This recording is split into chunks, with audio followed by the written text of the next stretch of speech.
Et salut à tous, c'est Unimar. On se retrouve aujourd'hui pour une nouvelle vidéo sur Magic Arena.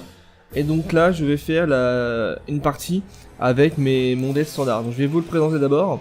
Donc c'est mon deck que j'appelle IZ parce qu'à l'époque de Ravnica, les guilds avaient plusieurs couleurs et chaque couleur avait un nom de guild. Donc là, même si j'ai fait une faute d'orthographe immense, mais on s'en fout. Voilà, la guild IZ, donc c'était les rouges bleus, les inventeurs. Donc qu'est-ce que j'ai dans mon deck? C'est très simple, la liste est là. Voilà. Le ministre des enquêtes, donc c'est une énorme carte qui fait que quand elle arrive en jeu, il va gagner 2 marqueurs énergie. Donc les marqueurs énergie, c'est quelque chose de nouveau hein, qui est arrivé avec Kaladesh, l'édition Kaladesh.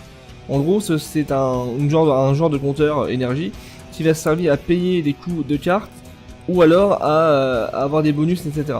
Là par exemple pour lui, pour le ministre des enquêtes, si je l'engage et que je paye 1 énergie, le joueur en face se meule de 3 cartes. Donc quand je dis meule, c'est en hommage à une carte qui s'appelle Meule, dont je vais vous montrer là, qui permettait de virer les cartes du deck adverse à l'époque. Et c'était tellement rigolo qu'on a gardé le terme Meule. Voilà. Donc du coup, virer les cartes adverses, sachant qu'il n'y a pas beaucoup de moyens de les récupérer dans le standard, permet vraiment de virer des menaces en amont. Surtout qu'elle a 2 d'endurance, et donc elle peut bloquer potentiellement les créatures très très faibles, même si en rouge, il y a énormément de ballast à 2 et énormément de cartes anti-créatures en noir. Donc bon, voilà. Par exemple, choc, pour un mana, fait 2 blessures à n'importe quelle cible en éphémère. Et donc du coup, il peut très bien me tuer mon ministre des enquêtes tour 1. Voilà. Donc il y a beaucoup de... Le jeu est très très dynamique, hein, le standard est très très dynamique, très agressif. Et c'est pour ça que j'aime bien ce standard là, parce que on s'emmerde pas. Donc, même si les decks contrôle sont présents, ils sont pas omniprésents, pas comme à une époque. Et donc c'est pour ça que j'aimais bien mon Terros, hein, le standard de Terros, c'est qu'on bourrinait comme des bourrins et on cherchait même pas quoi. Donc le théoricien c'est pareil, il fait comme le ministre, il me rajoute 3 énergies au lieu de 2 pour le ministre, et surtout si je paye une énergie, j'ai regard 1. Donc le regard 1 c'est très puissant parce que ça permet de regarder la carte du dessus de notre deck et de décider si on la laisse au dessus ou alors en dessous. Bien sûr l'adversaire ne voit pas cette carte. Et ça permet justement d'améliorer notre pioche pour justement ne pas être... voilà, si on a trop de terrain et qu'on allait piocher un terrain, avec le regard 1, on le met en dessous. Si on est sûr de ne pas potentiellement pas avoir une carte morte dans la main d'après. Le saccageur, alors lui il est très très cool puisqu'en fait il a le vol, donc c'est pas mal. Une 2-1 pour 2 qui vole c'est cool. Mais surtout elle permet quand elle blesse un joueur de rajouter un token, enfin un compteur, quel qu'il soit. Par exemple si j'avais un marqueur +1/+1 sur une créature, il y en aurait eu un deuxième, et si j'avais un compteur énergie, j'aurais eu un autre compteur énergie. Voilà. En gros, ça va me servir à avoir plus de compteurs énergie, puisque comme je vais l'utiliser en boucle, voilà, ça me permet d'en avoir un peu plus, donc plus de ressources égale plus de possibilités. En plus, ça vole. Le pyromancien Viachino, alors lui, il est vraiment cool, parce que quand il arrive en jeu, il tape de 2 un joueur ou un placewalker. Ça, c'est cool. Parce que taper le Planeswalker à distance, c'est pas mal, et le joueur aussi. Donc en termes de blast, il y a vraiment de quoi faire. Le cœur de Tyrann, alors lui c'est un artefact véhicule. Donc les créatures ou les artefacts légendaires ou les enchantements légendaires, c'est un peu particulier. En gros, quand on est légendaire, on peut en avoir qu'un seul en même temps en jeu. Ça compte pas pour l'adversaire, avant oui, maintenant non. En gros, si vous avez un cœur de Tyrann en jeu, vous ne pouvez pas en jouer un autre. Si vous le jouez, enfin en tout cas vous pouvez le jouer, mais l'un des 2 cœurs va forcément sauter parce qu'on pouvait n'avoir qu'un seul légendaire en jeu. Voilà, il a le vol, donc comme pour le saccageur, ça permet de passer outre les créatures qui n'ont pas le vol. Et il a vigilance, donc quand il va attaquer, il ne va pas s'engager, donc il va pouvoir servir autant en attaque qu'en défense. Mais surtout, il a pilotage 3. Donc le pilotage, c'est une nouvelle mécanique qui est apparue avec Kaladesh. C'est que pour pouvoir que l'artefact, c'est un artefact de base, devienne une créature, il faut qu'on puisse attaquer ou défendre, il faut que vous engagiez des créatures d'un coup de force totale supérieure ou égale à 3. Donc par exemple si lui je veux l'animer, il faut que j'ai un saccageur par exemple et un théoricien. J'ai les 2 en jeu, je les engage, ils vont piloter le cœur de Tyrann. Et bien sûr, donc en gros c'est comme si, voilà, on dit piloter, c'est les créatures montent dans le véhicule et l'activent. Le truc débile c'est qu'on peut activer un véhicule avec un autre véhicule déjà animé, donc ça c'est rigolo, mais voilà c'est comme ça. Donc les cœurs du Tyrann c'est très puissant, hein. Surtout qu'on peut utiliser un marqueur loyauté d'un Planeswalker que je contrôle, au lieu de faire le pilotage 3. C'est-à-dire que si j'avais un Planeswalker en jeu, comme Shelly, elle arrive avec 3 marqueurs loyauté sur elle. Si j'en retire un, le cœur de Kiran peut attaquer ou défendre. Voilà. Ensuite, le Fléau Intrépide, alors j'adore cette carte puisque pour 3 mana, on a une 3-3, donc déjà c'est très fort. Alors 3 mana 3-3 c'est fort, mais surtout une 3-3 célérité. C'est-à-dire que quand elle va arriver en jeu, elle va pouvoir bourriner. Voilà, directement elle va pouvoir attaquer. Et ça c'est vraiment très cool. Voilà, un rituel qui est vachement cool, le détraquement, parce que en fait ça permet de détruire les artefacts où les créatures sans le vol ne peuvent pas bloquer ce tour-ci. On doit choisir l'un des deux effets. Et en fait une carte versatile c'est toujours cool, même si c'est un rituel, parce qu'en fait détruire les artefacts en jeu, vu qu'il y a énormément d'artefacts hyper chiants, bah c'est pas mal. Avoir des cartes comme ça, c'est vraiment très très cool. Les Flammes Voraces, alors c'est pas mal, ça permet de faire 3 blessures à la créature ciblée et 2 blessures à un joueur ou un Planeswalker. Tout ça en éphémère. En gros pour 3 on peut détruire par exemple un théoricien en éphémère et taper de 2 le joueur, etc. Donc là on a un burn qui cible 2 personnes.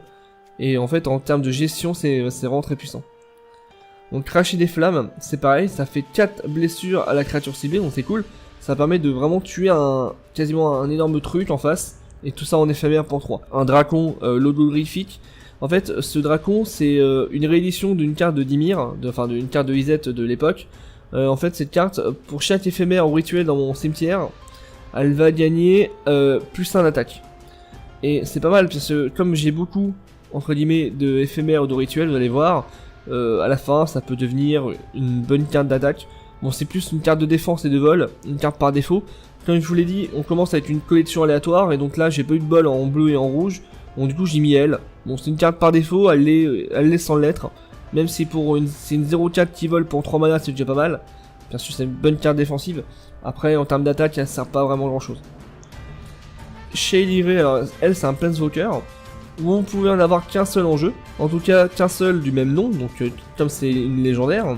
Et vous pouvez voir ses capacités là sur le côté. Donc elle arrive en jeu avec 3 marqueurs de loyauté, c'est ce que vous voyez en bas. Et ensuite, une fois par tour, vous pouvez activer une capacité distincte.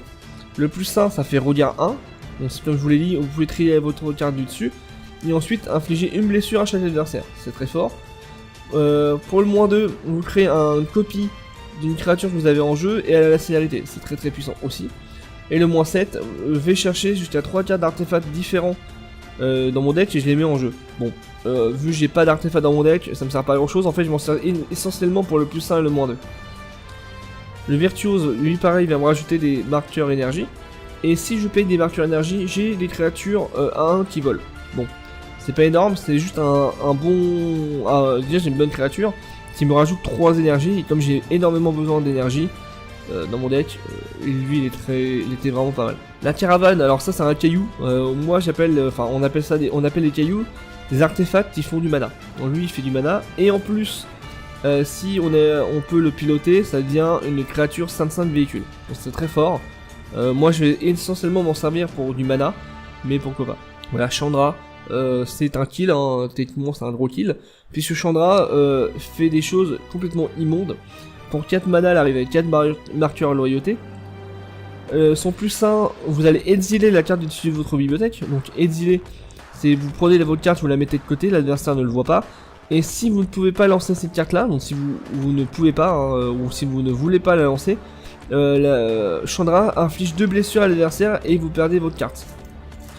Voilà, la carte va dans la zone des îles, excusez-moi, ma souris déconne. Elle va dans la zone des îles, c'est-à-dire à côté du cimetière. Et généralement une carte depuis les îles, vous ne pouvez plus la récupérer. Voilà, mais c'est très fort, permet de taper un adversaire de 2 par tour, c'est vraiment pas mal. Son autre plus 1 permet de rajouter 2 mana, donc c'est hyper puissant. Son moins 3 fait un blast à une créature, elle lui fait 4. Et son moins 7, on va avoir un emblème, donc un emblème, c'est un marqueur, enfin un symbole, qui est invirable. Il n'y a rien en ce moment qui permet de virer les emblèmes. Et une fois que vous avez cet emblème, ça fait que à chaque fois que vous allez lancer un sort, vous allez faire 5 à l'adversaire. Donc du coup, une fois que vous avez cet emblème, techniquement vous avez gagné, hein, on est d'accord. Parce que même si Chandra n'est pas là, c'est pas grave, l'emblème marchera toujours. Donc du coup, vous pouvez très bien bourriner comme des porcs et arriver à plus 7. Démolition, donc là c'est très fort, puisque pour 4, vous allez détruire encore une fois l'artefact ou le terrain ciblé. et donc virer le mana ou virer les artefacts hyper chiants, avoir cette carte là c'est vraiment très bien. Le dragon exigeant, donc lui c'est un kill, un vrai kill, puisque pour 5 c'est une 5 qui vole, donc c'est fort. Mais surtout quand il arrive en jeu, il inflige 5 blessures à l'adversaire ciblé, à moins que ce joueur ne sacrifie une créature. Et ça, bon, généralement c'est pas très dur de sacrifier des créatures, puisqu'il y a énormément de cartes qui posent des tokens, à 1. Mais néanmoins, avoir une pression supplémentaire c'est pas mal. L'avatar, alors lui il est très drôle, hein, puisque déjà c'est une grosse 6-6, donc pour 6. Ce qui fait que quand il arrive en jeu, il inflige 3 blessures à un adversaire ou à un planeswalker, et 3 blessures à une créature ciblée. Donc ça fait du ping, et j'aime énormément cette carte, en plus c'est un dinosaure qui est magnifique. Et enfin la carcasse mécanique, c'est un énorme kill, puisqu'en fait c'est basé sur la chance, mais si vous avez de la chance, vous tuez l'adversaire, généralement vous le finissez. En gros quand elle arrive en jeu, je vais exiler les 4 cartes du dessus de mon deck, et pour chaque carte exilé ainsi, il va se prendre des blessures égales au coût converti de mana total. Par exemple, si j'enlève 3, mais imaginons que sur les 3 cartes du dessus de mon deck, il y a 3 avatars du soleil qui ont un coût converti de 6, et que je joue ma carcasse, les 3 avatars je vais les virer, mais je vais pouvoir faire 6, 12, 18 dédiés à mon adversaire. Voilà. Si vous avez du bol, ça se finit comme ça, et ça fait BAM. Bon. Tout simplement. En plus, il a l'initiative. Donc l'initiative, c'est vous taper avant la créature qui vous bloque. Donc potentiellement faire la tuer avant qu'elle vous bloque, et ça c'est très fort. Donc là, c'est les îles, les montagnes. Et là, les terrains un peu spéciaux. Voilà, c'est un terrain qui fait 2 mana, mais qui a la particularité de s'engager quand elle arrive en jeu. Donc c'est très bien, c'est versatile, mais ça vous ralentit. Et enfin, un terrain rare qui fait qu'elle ne s'engage pas, à moins que je contrôle 2 autres terrains ou moins.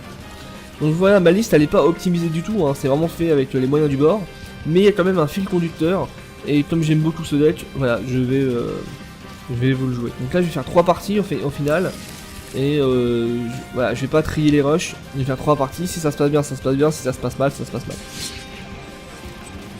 Donc quand vous faites jouer, il y a plusieurs modes de jeu, moi je vais faire les parties gratuites, et vous avez le deck là que vous jouez.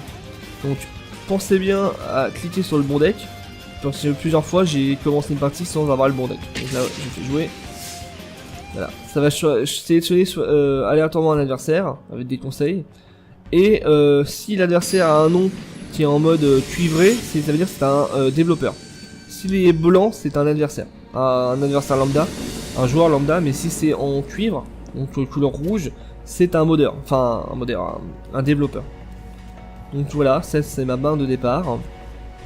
Est-ce que je vais la garder? Non. Pourquoi? Parce que j'ai que 2 mana. Alors certes, je vais pouvoir jouer lui, mais je vais pas pouvoir jouer de carte tour 1. Et comme j'ai beaucoup de cartes tour 1, je peux faire ce qu'on appelle un mulligan.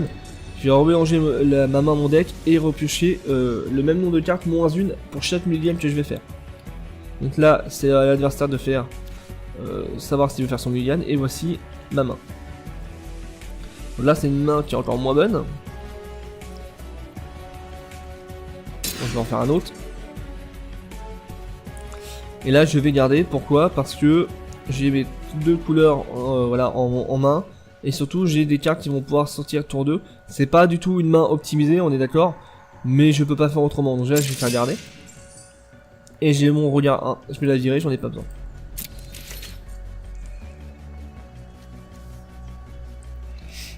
Donc comme je l'ai dit, il y a des priorités qui peuvent sauter, donc du coup pour ça on peut très bien cliquer sur les différentes phases, là qui sont là, hein, et on peut très bien parler. Donc quand on clique sur notre avatar, on peut faire je réfléchis, et on a un timer qui va s'utiliser, donc du coup c'est pour ça que je mets je réfléchis. Donc du coup je vais jouer un terrain, donc c'est un seul terrain par tour, et si on veut avoir une carte qui a la priorité que le jeu ne bug pas, on peut mettre un carton rouge. Là, vous cliquez sur une phase et il y aura un carton rouge, c'est à dire que le jeu va forcément se bloquer à ce moment là. C'est le seul moyen qu'ils ont trouvé pour éviter ce bug. Le souci c'est que ça indique, l'adversaire le voit, et donc si vous cliquez sur une phase, il va très bien comprendre qu'à la deuxième phase principale, je veux peut-être rejouer quelque chose. Alors soit on peut bluffer, donc c'est du tricky, mais ça sert à rien, parce que ça permet de bluffer, alors que dans une partie réelle, je vais pas dire attends, la même phase 2 j'aurais peut-être quelque chose, non. Voilà, donc là lui il joue mono vert, il joue une créature qui est chiante, c'est que quand elle meurt il gagne 2 points de vie. Bon, allez, c'est une créature qui est naze, mais qui peut potentiellement être assez chiante. Bon là, j'ai pas du tout peur d'elle. Donc j'ai joué mon énorme gobelin, qui lui a la célérité. Donc du coup mes deux créatures peuvent attaquer. Donc vous pouvez voir que les phases se passent toutes seules, hein. C'est pas quand toutes les actrices ils sont là, les phases se passent toutes seules. Et donc du coup si vous voulez arrêter une phase, faut faire des cartons et surtout faut bien connaître le jeu en fait. Donc là je vais faire attaquer avec tout. Donc tout, si on peut faire la main. Moi je fais attaquer avec tout. Et je fais 2 attaquants. L'adversaire peut bloquer s'il veut. Pas elle parce qu'elle a le vol. Mais il aurait très bien pu bloquer le fléau. Donc là la capacité s'active de mon saccageur et me dit est-ce que je veux remettre un marqueur en plus, un token en plus. J'en ai pas là. Donc du coup je vais faire n'importe quoi, n'importe quelle cible. De toute façon j'ai rien d'autre. Vous pouvez voir qu'il y avait aussi un petit timer qui s'est consumé. Parce que justement pour éviter que le jeu se bloque, on a des timers. Donc là il fait un truc très très fort.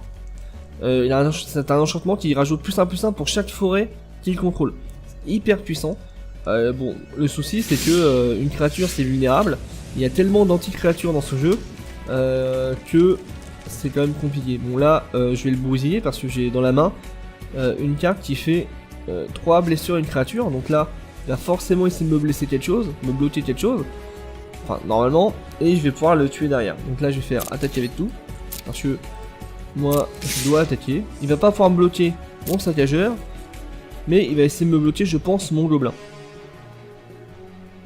Donc comme dans toute cette vous allez avoir des flèches qui vont indiquer quand il va bloquer. S'il bloque. J'espère qu'il va bloquer. Donc là il réfléchit. Quand vous voyez que les cartes sont en blanc, en surbrillance, et quand je passe pas ma souris dessus, c'est que c'est l'adversaire qui regarde ma carte. Donc là il réfléchit. Là. Donc là il fait phase de blessure, c'est-à-dire qu'il a pas joué de carte. Vous pouvez voir que la phase est là. Donc il veut pas bloquer. Phase de blessure, boum. Donc je me cible moi parce que de toute façon j'ai pas de cible valide. Et je fais fin de tour. Terminé. En fait le jeu là vous pouvez voir que le jeu ne s'est pas terminé, la phase ne s'est pas terminée. Parce que comme j'avais du mana et un éphémère, le jeu, comme il est très mal fait mais il est fait, il a potentiellement dit veux-tu jouer ton éphémère. Donc là ça indique à l'adversaire, parce que les phases ne s'est pas passé automatiquement, que j'ai une carte qui peut être rejouée dans la main. Et donc du coup ça donne des indications même pour l'adversaire. Vous allez voir que s'il passe les phases manuellement, c'est qu'il a un éphémère qui peut être joué. Ou une carte avec le flash qui peut être jouée. Et donc ça nous indique qu'il a des cartes en main qui peuvent être jouées avec le mana. Donc là il me joue un rituel qui est fort, c'est que ma créature, cette créature va se battre contre celle-ci. Donc moi je vais dire, donc en gros il va me la tuer. Même. Donc il m'a fait 6. Là cette créature a un montée de force puisque forcément il a rajouté un terrain supplémentaire. Bah combat, il va me bourriner de 6. Ou alors il veut défendre, je ne sais pas. Donc là il va potentiellement attaquer. Vous pouvez très bien voir. Ah non, il n'attaque pas. Blocage. Vous pouvez voir que les phases ne se passent pas automatiquement, c'est parce que justement j'ai un éphémère. Donc pour éviter d'avoir ce truc là, il y a un truc qui s'appelle terminer le tour. C'est quand vous cliquez dessus, le tour se termine automatiquement. Ça c'est très puissant. Le problème c'est que je vais mourir en l'utilisant, mais c'est très puissant. Bah j'écoutais. J'ai quand même joué ma chantra pour vous montrer, donc écoutez bien. Quand le sort va se lancer bien sûr, puis là elle va faire un truc.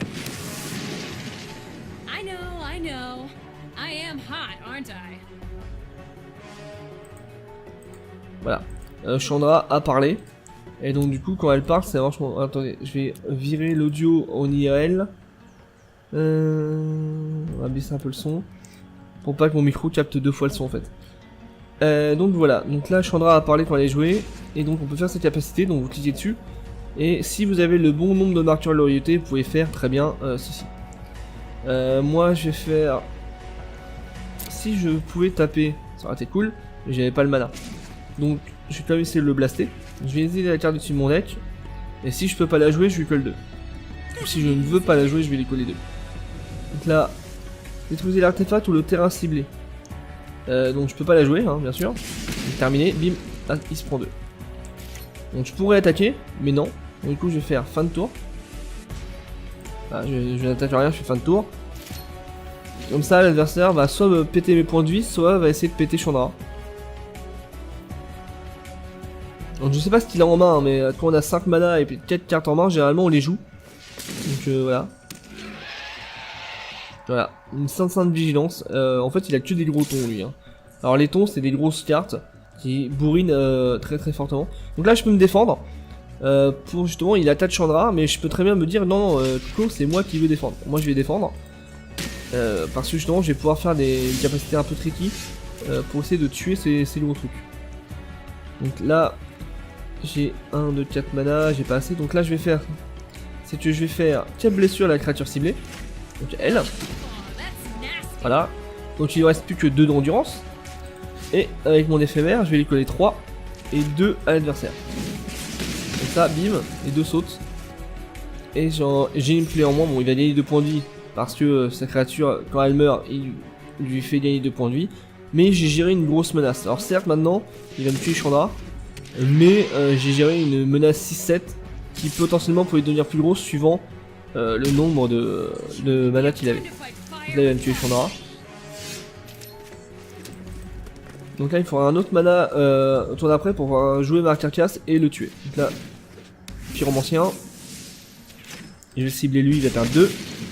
Bim. C'est à lui. Et donc comme c'est du vert, il n'y a pas de contre, c'est-à-dire que je peux jouer très bien mes créatures. Il va pas me bloquer mes effets d'arrivée de jeu. Et donc du coup si je joue un mana le tour d'après et que j'ai du bol, je le tue. Bon, enfin j'ai du bol, hein. Comme sa capacité c'est aléatoire. Allez, ça dépend des cartes que je vais piocher. Mais voilà, donc là je peux très bien me défendre contre les 2 behemoths qui vont m'attaquer. Donc c'est ce que je vais faire. Donc lui c'est du mono vert basique, hein. C'est du bourrinage massif. Donc là je bloque, bloqueur, donc je vais me prendre 5. Allez, Irlande, non, cœur de tyranne. Bon je vais le jouer quand même. De toute façon j'ai que ça à jouer. Mon tour se termine automatiquement, le jeu détecte que je peux rien faire d'autre. Et donc du coup termine automatiquement mon tour. Donc là je vais me prendre 5-10. 5-10, 13, 14. 14 et j'ai 15 points de vie, faut pas qu'il ait un boost. Hein.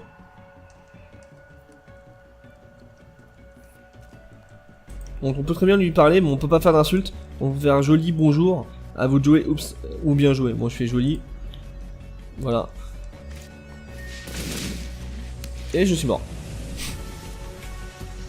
Ah non. D'accord. À quoi ça sert de mettre un enchantement +7/+7? Il s'est trompé de créature le mec. Il a dû me tuer. Voilà, il a fait un misplay. Si j'ai un land. Ah bien. Ça arrive en DG. C'est pas le bon land. Bien joué. Il s'est trompé en fait. Parce que comme c'est un enchantement et qu'il a utilisé son mana de Del, il l'a mis pas sur la bonne créature. Il l'aurait mis sur une autre, j'avais perdu le tour d'avant. J'aurais pioché un terrain qui s'engageait pas, je le tuer. Bim. Bam. Voilà. C'est un mono vert. Hein. Donc voilà. Vous voyez, je suis bronze niveau 4. Si j'avais gagné, j'aurais gagné un peu d'XP. Et si je perdais de l'XP. Vous pouvez pas descendre de niveau. Donc ça, c'est déjà pas mal. Voilà, donc une première partie, on débloque des achievements. Donc là il faut lancer 30 sorts bleus ou noirs. Là c'est les victoires, là c'est les victoires aussi. Et là c'est qu'on va lancer 20 sorts rouges ou verts. Donc là je vais faire une deuxième partie, toujours avec le même deck. En gros je vais faire 3 parties pour vous montrer. Bon c'est pas du standard construit compétitif. Donc du coup ne vous attendez pas à des decks très forts. Pour ça, si je veux vraiment faire du standard avec un très bon deck, sauf si je l'ai là, j'irai sur Clocatrix. Donc là l'adversaire joue en premier, on peut très bien dire bonjour. Donc au début quand vous avez pas joué toutes les options c'est bonjour, donc j'aime bien dire bonjour.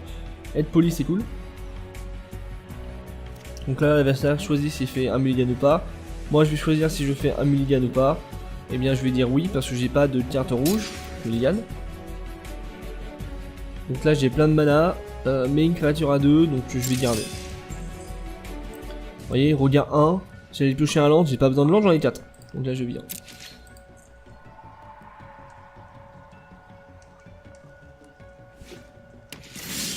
Là son terrain arrive engagé, voilà. Mon meilleur tour 1 du jeu. Mais là... ça permet d'avoir 2 compteurs énergie, vous allez les voir arriver, c'est ceux-là. Ils sont pas sur la créature, hein, ils sont juste au-dessus de ma tête. Et c'est de l'énergie que personne ne peut y toucher. Et pour un mana, si j'engage ma créature, donc il faut pas qu'elle ait le mal d'invocation, c'est illustré par les petits tourbillons, va permettre justement de meuler l'adversaire. Donc là je vais le faire, c'est à dire que je vais mettre un petit marqueur stop, parce que parfois la priorité saute. Et donc le saccageur. Donc, comme il joue du bleu, il peut très bien l'entrer. Donc là je pense qu'il regarde. Je pense qu'il va me le contrer, bah oui bien sûr. Pourquoi il me le contre? Pourquoi c'est intelligent de me le contrer? C'est que comme j'ai des marqueurs énergie, ça va me permettre d'en avoir quasiment à l'infini. Et lui il veut pas être meulé à l'infini, c'est pas cool. Donc là c'est la pile. Vous voyez voir qu'il y a une carte. J'ai joué celle-ci, moi j'ai joué une autre. Si j'en avais joué une autre, une capacité, donc là je vais vous montrer la pile, voilà, bim. Je le cible lui. Vous voyez voir, ça va se mettre au-dessus. Et donc là les effets vont se résoudre dans le tour d'après. Voilà. En gros je l'ai meulé de 3 cartes. Donc un terrain et un caillou, c'est pas mal. Bien sûr, faut mieux le faire avant le tour adverse. Suivant que là, comme c'est à mon avis c'est un monobloc contrôle avec du caillou, burn hein, je pense. Donc du coup, il va être très attentif. Il faut lui mettre la pression. Le problème c'est que bah là niveau pression j'ai pas, donc je vais attendre vraiment mes pioches. Donc, ça va jouer sur ce que je vais piocher. Et surtout il faudra que j'épuise sa main. Parce que s'il a 25 contre dans la main, à mon avis c'est ce qu'il a. Ça va être compliqué de tout virer. Donc là je vais jouer mon caillou.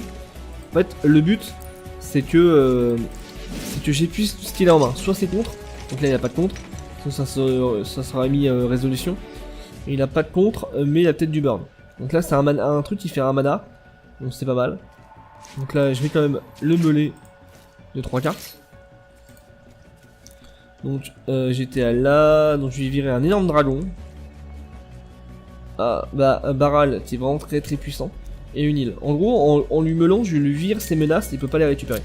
Donc termine le tour. Le problème c'est que là j'ai plus de marqueur énergie. Et donc du coup je peux plus le meuler. Mais là je vais quand même virer 6 cartes importantes. Et il va me jouer Chandra. Et donc il a plus de mana. Donc là je pense qu'il va faire son plus 1 pour virer la carte dessus de son deck et me faire un burn de 2. Moi aussi le tour d'après du coup je vais pouvoir jouer ma Chandra en toute tranquillité. Parce que comme il n'a plus de mana, il n'a plus de contre. Parce que les contres sont payants. Pas comme dans le Vintage ou le DH ou avec la carte Force of Will que je vais vous montrer quelque part. C'est une carte qui peut se jouer gratuitement. Entre guillemets. Il rajoute 2. Voilà, donc il a un burn. Ou alors une créature qui peut jouer à 2. Non, ok. Il veut pas virer ses cartes dessus, ok. C'est un choix. On bim. Donc moi je vais dire joli parce que c'est rigolo. Donc du coup moi je vais faire son plus 1. Parce que moi je veux virer les cartes dessus mon deck. Là c'est un terrain que j'ai mis dans les îles. Je m'en fous. Et je lui coller 2. Donc là je peux l'attaquer lui ou je peux attaquer Chandra. Mais je vais plutôt attaquer Chandra. Parce que quand elle arrive à 7, en fait je ne peux plus... je vais mourir parce que dès qu'il va jouer un 100 je vais me prendre 5. Donc là soit il me fait son moins 3 pour me le tuer mais je pense pas. Je pense qu'il va se faire du mana en boucle. Comme moi avec mes cailloux et ma Chandra. À mon avis c'est un mono bleu vraiment contrôle burn. Il va faire que ça. Comme il y avait Baral qui permet de réduire les coups d'éphémère et de rituel de 1. Et donc c'est vraiment très puissant. Et que dès qu'on contre on peut piocher des cartes en boucle. C'est vraiment très fort. En plus il avait je lui ai viré son kill parce que ce dragon volant c'est une 4-4 pour 6 donc c'est pas terrible. Mais bon comme elle a le vol et célérité ça compense largement son coup de mana. Donc avoir une 4-4 qui vole c'est vraiment compliqué à gérer. Donc là il réfléchit. Je peux le taunter en disant c'est à vous de jouer, c'est marrant. Donc là il va se rajouter 2 mana, donc potentiellement jouer une carte à 6. Vous voyez que le mana ça arrive ici, il y a des symboles là.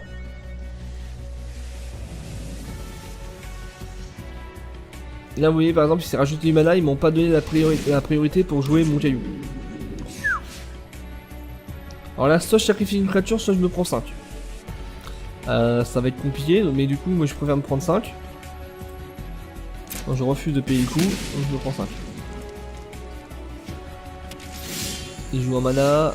Alors, qu'est-ce que j'ai? Un mana. Détruisez l'artefact ciblé, il n'y en a pas, voire le mien. Et les créatures sur le vol ne peuvent pas bloquer, donc là c'est un peu compliqué. Bah je vire son +1. Je vais exiler la carte dessus de ma bibliothèque et je peux la jouer si je veux. C'était un land. Bim, il s'est pris 2, mais ça va être compliqué pour moi. Si j'attaque Chandra, il va bloquer. Donc du coup, je vais mourir. Je ne peux rien faire, fin du tour. Oui, c'est pour ça que je vais faire plus tard des montages en choisissant les parties les plus cool. Parce que là, en fait, il n'y a pas de challenge. Lui, il risque de me rouler dessus. Ou alors, je peux rouler sur l'adversaire. C'est pas très cool. Généralement, le construit, c'est très tendu. Entre deux bons decks, c'est vraiment très tendu. Et là, bon là, je suis mort. Ah, quoi que non. Ah oui, c'est ça que je voulais dire. Si vous mettez ça en haute résolution, c'est le bordel. En gros, lui, quand il arrive en jeu, s'il a été tiqué, donc là c'est possible, il peut créer un double. Donc là, je peux pas le tuer. Je peux pas le tuer. Je peux rien faire. Je vais voir en jouant la carte du dessus. Pour la blague. C'était un land aussi, j'ai pas de bol. Donc du coup, je fais bim. Concéder. Parce que j'ai rien d'autre à faire.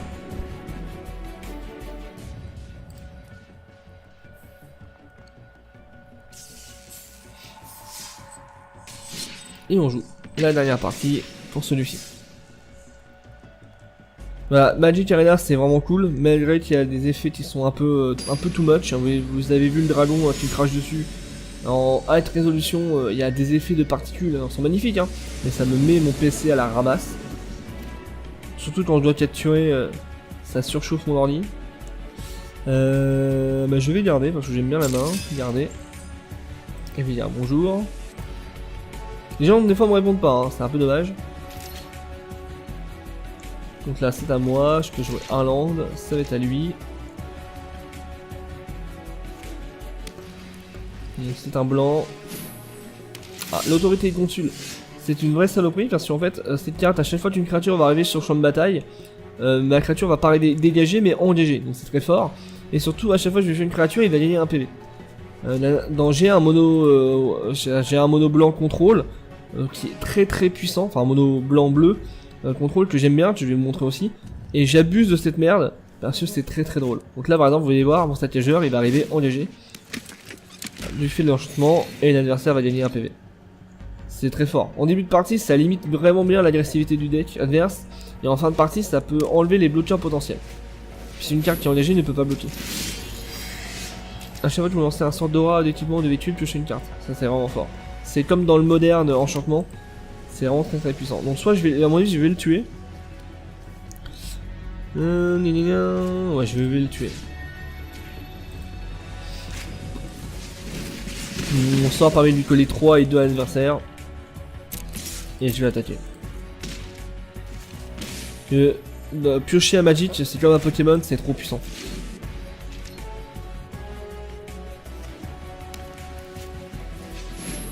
Donc une 2 de vol pour 2, c'est très bien.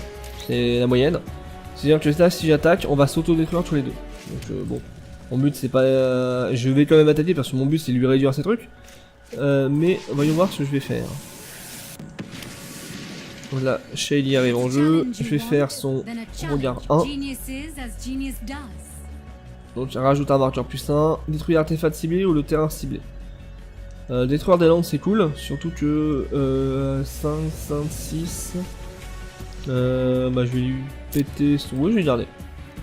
Je vais lui péter ses landes. Donc là je vais attaquer. Comme ça si on bloque, on va tous les deux s'auto-détruire et ça fera une créature en moins. Non, il préfère prendre 2. Donc là en fait je me cible toujours avec le stackageur. Parce qu'en fait il n'y a pas de cible valide. Donc que je me cible moi ou un autre, je peux pas rajouter un marqueur ou un truc qui n'existe pas. Donc voilà pourquoi il n'a pas bloqué.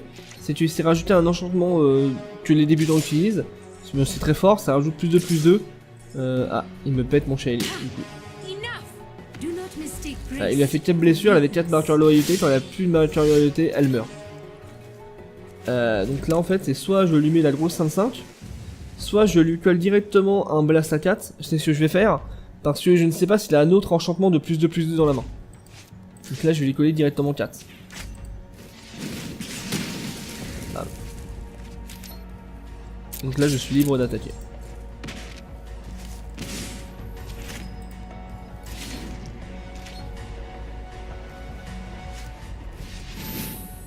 Alors ça c'est très fort ce truc. Quand il attaque, il peut créer 2 tokens, un blanc, enfin chat, blanche, mais surtout qui ont le lien de vie et qui sont attaquants. Donc c'est extrêmement puissant. Donc là soit je lui pète sur land pour éviter qu'il me joue autre chose, soit je joue le dragon 5-5 qui vole. Je préfère jouer le dragon 5-5 qui vole pour l'instant. Parce que son effet fait que à chaque fois que... Oui, je vais faire ça. En gros là c'est la pile.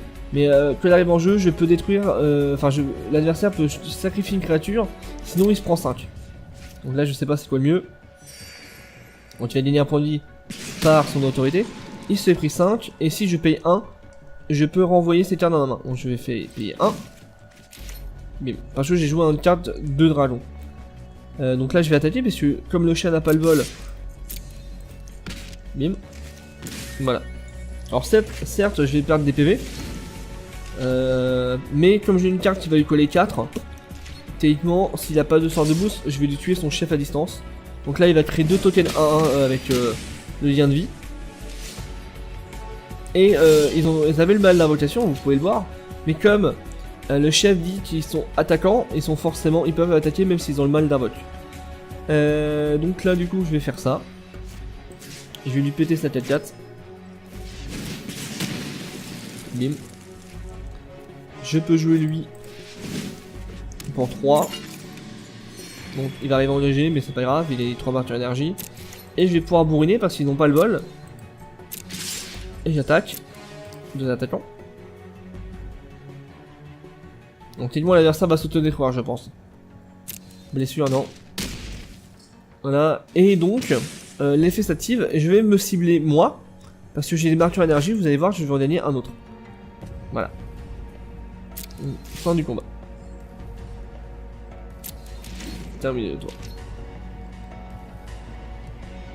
Donc là, techniquement, l'adversaire, il peut pas faire grand chose. Attaque. Il va quand même essayer de m'attaquer, ok. Bien sûr. Ha! Fumiliette, voilà. C'est la seule carte qu'il avait dans la main, c'est une Vrasse. En gros, je mets joli, hein. Je réfléchis. En gros, cette carte fait que ça va détruire toutes les créatures en jeu.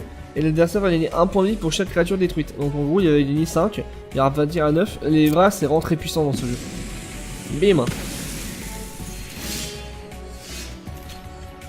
Donc là, je vais mettre un land. Là, maintenant, il faut plus que je pioche de land. Donc là, je vais détruire un terrain.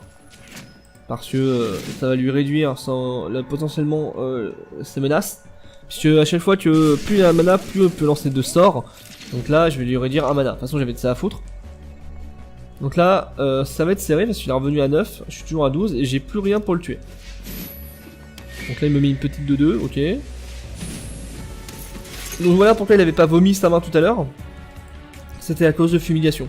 Les brasses, quand vous en avez, c'est fort. Donc là, j'ai pas de bol. J'ai pioche à land. Et vous voyez, le problème de Magic, c'est que comme j'avais suffisamment de land, mais là, je suis dans la merde et la pioche, il fait tout. Là, il va me prendre 2-4. Faut vraiment que je chope un truc très fort. Ça, c'est pas mal. Le problème, c'est que voilà, c'est son autorité des consuls, c'est vraiment très fort. Donc là, je suis mort. Sauf... Ah non, il avait pas de boost.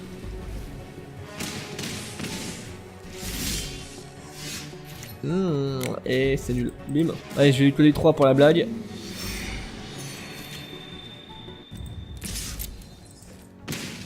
Même. Et je lui mets bien joué. Non, c'est pas mal. En fait, voilà, la fumigation, c'est la carte qui m'a sauvé tellement de fois dans mon mono blanc. Vous allez voir. Parce que ça permet de vraiment détruire. Donc on brasse la table. Et les brasses, c'est très très puissant. Donc là, la partie, vous voyez, c'était serré. Donc c'est ce genre de partie que je vais prendre quand je vais faire des vraies captures au fur et à mesure. Et bien sûr, je gagne mes récompenses même si je perds, etc. Donc voilà, merci de m'avoir regardé. Je vais faire d'autres vidéos sur mes autres decks. Hein, j'en ai d'autres qui sont à peu près construits. Là j'en ai 4 qui sont à peu près bien faits. Quand je dis à peu près, c'est que j'ai, voilà, comme j'ai pas les collections entières avec tous les spoilers, etc. Donc je peux pas faire grand chose. Je fais avec les moyens du bord. Mais c'est pas mal justement de voir des gens jouer, parce que même avec du construit pas terrible, vu que les adversaires, s'ils ne passent pas à la case bien sûr, ont aussi des construits pas terribles. Donc du coup ça équilibre un peu. En tout cas, merci de m'avoir regardé, je vous dis à bientôt pour une prochaine vidéo, ciao.